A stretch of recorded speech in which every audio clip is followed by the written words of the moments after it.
here dear do so the one crata na crado wa ha na online dear no so aba omanhene kwabna asante aye crado ene ma mechira daimo adwuma na de na kopie bia bi ti se wan hunu ana se adwuma no a no ogu so eye ntina na de Seben ene wa ha seben anopa ye mo ache da se why are lucky nam ka se ne so onye so de na me ka che we are eja say enu no asem na e face wo na o enu a e dey asem na wo face wo enu a ni problem na e face na e dey problem kai no bi ante na se efia yes enya bibia so na etimi kan sa ase kan sa enu a ni problem nti no nyabe aduma ye be ko ye nchi e dey say o system na ho ye de oh nyame adom oh ye de nyame ase no ye na minim bia ye me voice na say eya sexy bi kakra so mo manage ebia wada no so wada na affect me voice hey ene anu aye din ebia wada no tv ba e ba senti no na enu na ye janmo da Saturday me we she me ma ni nyina from Katie so e di be si kuma wa adwuma ti na ade achi a me hu wo ne yam pedu ne wo mu akai da achi ne yima osbonu mi ade ni asa we si mu biem Sebrade nkoso a nyemutire mu botomu nyemma na ba maniska no wadwudwu se etwu edamwase ti nkwane sikapa na yesrema mema ewo fia ha ne mema ehwe nyina edamwase pa Sebrade nkamo ho ai okay edamwase pa na ye ya ne se ma no so dodo na ntimi ansende momo enti ma fia nko dinner ni breakfast ni lunch na so mo se mompe dodo na ma no entuma kura kente kura boy na kwa ma mi cho no hu na se eye mo a mo ni ye bia hu na ye na aka ho nti sa fe die mo pese ye nyema mo a any problem but oba se wo oni hwe kura na Mother's Day no kura ke go oh eye Mother's Day ni nti mi yo say a we okay babema ne first aseme be pf na we mu so na we dey so dia dia sana ene next time nyema mo basenne no mo pese enya gidigidi bokoboko ye be ne sa dia mamo mo amonu mo asem dia na ye follow be na mo pese eni mamo a whichever way there's an improvement over a Father's Day especially account brand there's a big improvement said the Adom FM crown Adom TV e kasi ani ye Father Wallace na odini komo na oheni mo be practice clearly ya pejam kakra chen afia hodo a abesin kori nyina which means that anida so ono mafia ebesim no ibe peja eye ajanum dano stronko nti ajanum ya ya mboto ya ye di areho ya obi ye we mu ya nema bi enhyedan sisi so ma yi na onyame hu ye mobo na onye mfiri sa nema nye again ajanum so enyuma akofom se afia kan no be ma ho odi nyina ya be ma nyina no eye obotom eni se wo kona otimi ba onyame ndum ye nyina na entimi nkomra ne mfa kakra matutu ebu no so ma ye yedenom ene ye manom ne ye ofasefo ne adofo it's very important na fi ye nua ma no so amoso mu ne ye koba adwuma akofom kakra madaroma munsusu so ma no na munsusu mu na kusu na munsusu mbo ye kutia nante kra kaketi mbo kutia nante se be ma wo ye mre a nante keka hokani no ebe be fa wani makọ aba no nko an etimi ebi be ma se wo no adwuma e ba foma ensuo mpo ukoyi afiri fridge ma no mko na ye mhihyo wanya oba papa ne nantina ensuo keka ukoyi kra na tie be sre mani bi nsu ye kairi bombom dudu mari jatafo mani bi uka ba ko be ka aduasa tie janum da na abetwam kono mu hu ye mobo na mu fa sa ni die ni man na hu ni se be ma hwe ase anya na wiye oya den obesa kenya na ho aba na me hye yankase hu ye nkura wa wo hwe me bia so me hye nkura se o ye be ma nko ade a hu ni se wo na abanu medura enwono de ba eye de echi no ede de beba. You need to fight and you need to struggle now just to ensure that your family ni be intact na bibia ti makọ kama edama ho ya damase mo amo we share na Father's Day all Father's Day all over the country no ya damu nyina amase se makaye na makaye janum so if ya ese matoja online online dey na wo dey wo kan ye ya me fa man e dey ni bi ntu atu se ase ya kan se eja se so wodu wa hene ni mu a ya kan akaye ti emema no ya na wo so oba asom na no ebi ana be ma no emu oduro no wanfo oba na anya hwe amfa na nya hwe so ate ase anya hwe amfa na nya hwe ye no so ho e ho no okai so Wenye oba kokko bi oba bi otimi hye mi ni twi nanimu na ne wura fi se oba bi na o hye fie baby o free ba aha na aboa no nti obi a ne de mo oye ne bibi etesa but ne ya yesi abrabo fufuro mu yi yensesan yadwen no matter the side check you will get try ne manage fie so bibi a kama me de bia me ka se ma so hu ya no adura betimi ne atena afebo dia na oba hia kakra bi de je so kakra bi o me na di ne lane eno ano no ye okay timo me enhye no enso kwabra me nto aso amenkwa adomonline.com na wo ba adomonline.com hanum a agyanum de ye nti Father's Day Queen Elizabeth ehye ne father ne late father ne mfoni ji so obehwe e wa adomonline.com e na obehu Queen Elizabeth oba peni papa bi maame no won say de ye ne hill kakra kuma bi ho fedo do nti wo ba honum a obehu e wo ho na yakọ local news na bo anim ha say exporting we cannot save Ghana one ton we no NDCMP na de sa ensemi eto edwa ne ase Biden so twi bike akwoti ahwe international news Mr. Oko adomonline.com na emu ensam no ye de bebro commander enso flats over 100 houses at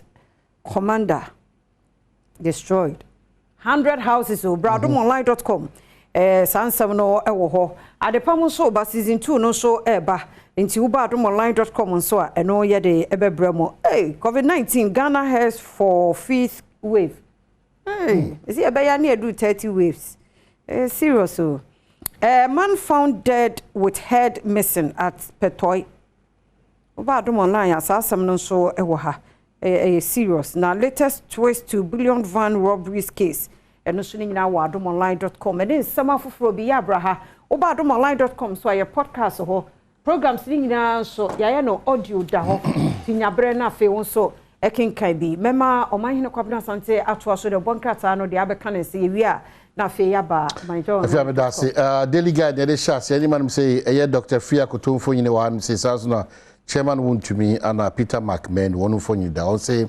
government secures $24.9 million for a Greek plant and Ashanti MPP appoints 7 D-Day for MPP chair aspirants and jail sentence for public servants.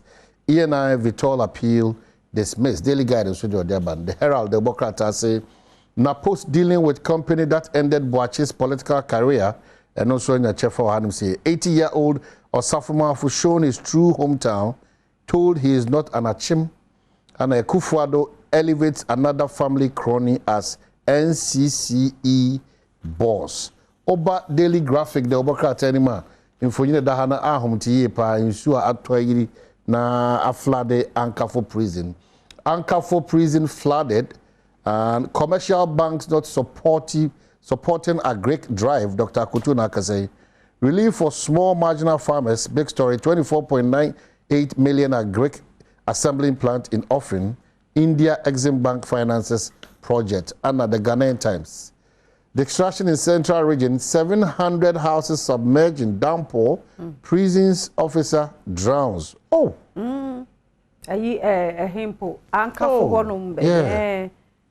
Injured teacher seeks justice in Islamic SHS shooting.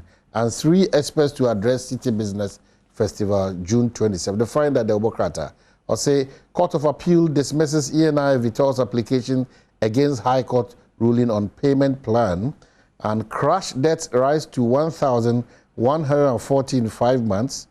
NHIA to introduce mental health treatment in NHIS. Dr. Koboy Anakase and President inaugurates completed $217 million phase 2 of UGMC. And what's a Nankata no so now the Herald yeah, the Herald maybe the Herald yes maybe are you okay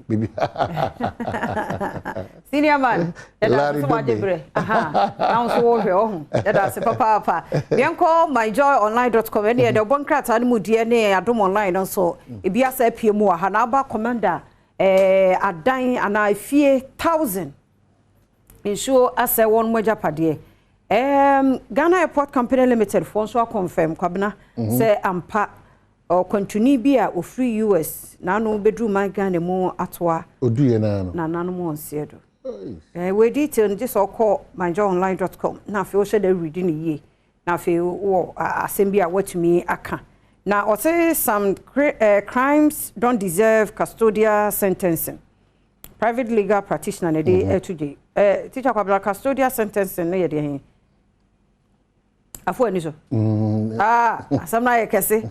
Enti no myjoyonline.com ne dia wono so de ba ye no use scapegoats Yamransa Road to Chifo Praso Ghana Highway Authority in Perifone na woman so de by a father figure is very important in every home. No Eyura Daniel Macaulay wono Magdan penny no no ne desa ensemi so abato edwa.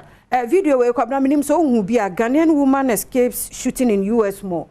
And one of many at say no say again they can nipe John and I'm say ye Johnny Joe okran kwan bi ni.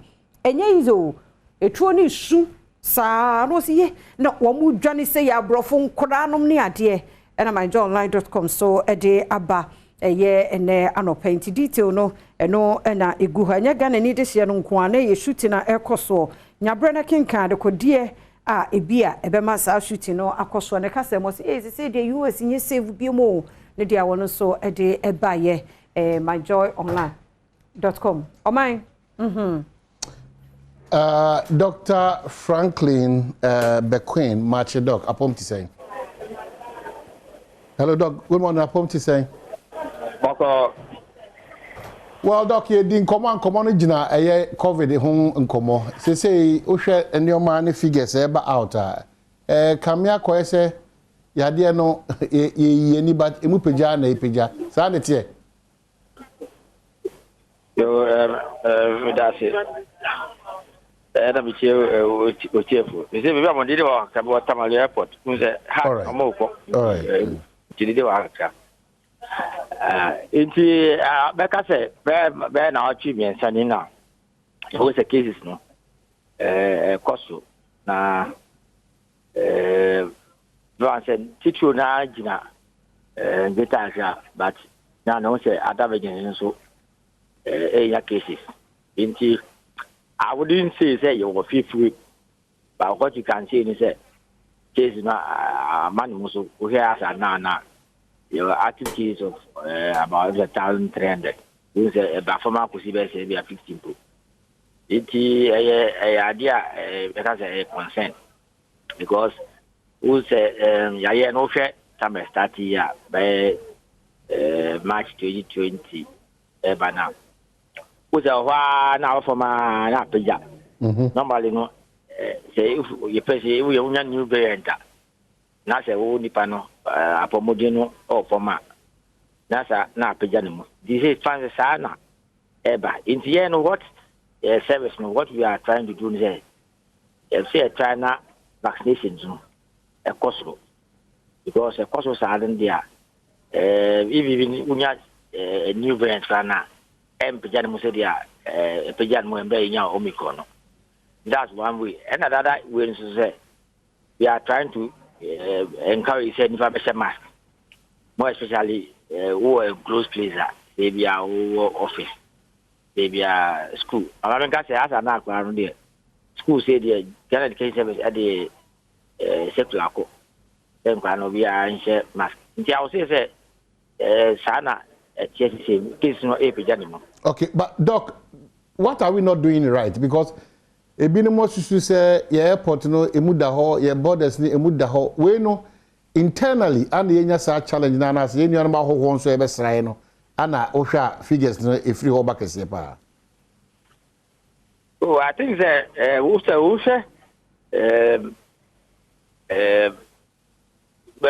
virus na kasa na who say yo Omicron no eno na market ni course and I no but wa won e ba bi e ve no BA4 na BA5 it eno so no it must spread faster it for now no we won't say